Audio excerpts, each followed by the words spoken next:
ఈరోజు నా కోసం ఆత్మీయ కార్యక్రమంలో దేవుని వాగ్దానం కోసం ఎదురు చూస్తున్న మీ అందరికీ నా హృదయపూర్వక వందనాలు. అందరూ బాగున్నారు కదా? ఉదయకాల సమయంలో కొద్ది నిమిషాలు దేవుని మాటలు వినవలసిందిగా ప్రభు ప్రేమను బట్టి మనవి చేస్తూ ఉన్నాను. ఈ దిన వాగ్దానం కోసం చిన్న ప్రార్థన చేద్దాం.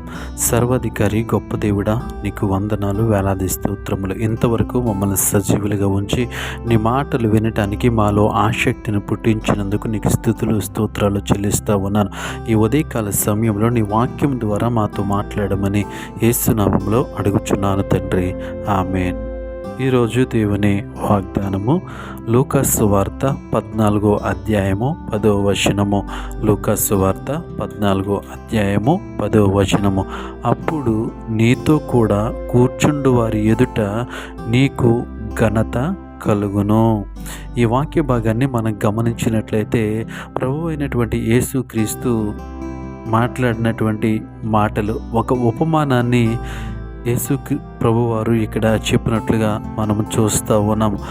అప్పుడు నీతో కూడా కూర్చుండు వారందరి ఎదుట నీకు ఘనత కలుగును. ఈరోజు ప్రతి వ్యక్తి కూడా ఘనత కోసము ఎదురు చూస్తూ ఉన్నాడు.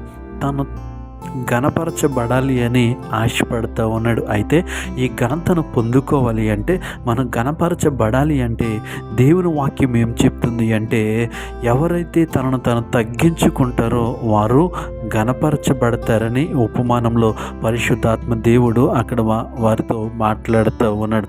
ఈ వాక్య భాగాన్ని మనం గమనించినప్పుడు, అప్పుడు నీతో కూడా కూర్చుండు వారందరి ఎదుట, అంటే మనతో ఎవరైతే కూర్చున్నారో వారందరి ఎదుట మనకి ఏమొస్తుందంటే ఘనత వస్తుంది. అది నిజమైనటువంటి ఘనత, అది ప్రభువు మనకిచ్చేటువంటి ఘనత. అయితే ఆ ఘనతను మనం పొందుకోవాలి అంటే మనం ఏం చేయాలంటే మనల్ని మనము తగ్గించుకోవాలి. ఎప్పుడైతే మనల్ని మనం తగ్గించుకుని జీవిస్తామో దేవుడు మనకి ఘనతనిస్తాడు.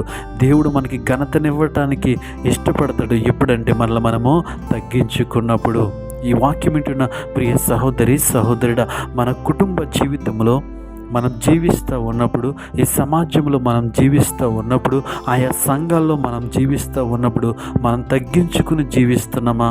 ఒకసారి మనల్ని మనము పరిశీలన చేసుకుందాం. దేవుని వాక్యము సెలవిస్తూ ఉంది, నీతో కూర్చుండు వారందరి ఎదుట నీకు ఘనత కలుగును. ఆ ఘనత ఎవరిస్తారంటే ప్రభు అనేటి యేసుక్రీస్తు మనకి ఇస్తాడు. ఎప్పుడు ఇస్తాడు?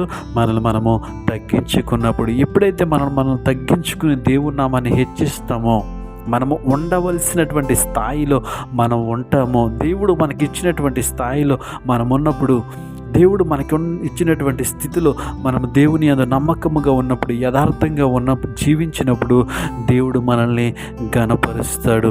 ఆయన మనల్ని ఘనపరచాలి అంటే మనము తగ్గించుకుని జీవించాలి. తను తగ్గించుకుని జీవించాలి. ఎప్పుడైతే ఆ విధంగా జీవిస్తామో దేవుడు మనల్ని ఘనపరుస్తాడు. ఈ ఉదయకాల సమయంలో ఎవరికి ఘనపరచబడాలని ఆశపడుతూ ఉన్నారు? ఎవరు పడటానికి ఇష్టపడుతూ ఉన్నారు? మనమందరము ఒక విషయాన్ని గుర్తుంచుకోవాలి. ఏంటి అంటే, అప్పుడు నీతో కూడా కూర్చుండు వారందరి ఎదుట, మన ఎదురుగా ఎవరైతే ఉంటారో వారందరి ఎదుట నీకు ఘనత కలుగును. దేవునామానికి మహిమ కలుగును గాక. ఆయన ఘనతనిచ్చేటువంటి దేవుడు, ఆయన్ని మనల్ని ఘనపరిచేటువంటి దేవుడు. అయితే ఎప్పుడో తెలుసా? మనల్ని మనము తగ్గించుకున్నప్పుడు, మనల్ని మనము తగ్గించుకుని జీవించినప్పుడు ఆయన మనల్ని హెచ్చిస్తాడు.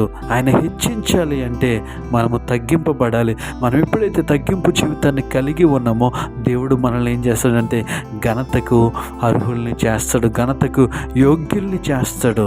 అట్టి కృప దేవుడు మనకి అనుగ్రహించును గాక. పరిశుద్ధ ప్రేమగల తండ్రి, నీకు వందనాలు, వేలాది స్తోత్రాలు. గొప్ప దేవుడా, నీ స్తోత్రములు. ఉదయకాల సమయంలో ఘనత గురించి మాతో మాట్లాడ. అవును ప్రభా, అనేక పరిస్థితుల్లో మా స్థాయిని మరిచి, మా స్థితిని మరిచి మమ్మల్ని మేము హెచ్చించుకుంటుండగా నీ వాక్యంను బట్టి మాతో మాట్లాడిన విధానాన్ని బట్టి నీకు వందనాలు ప్రభా.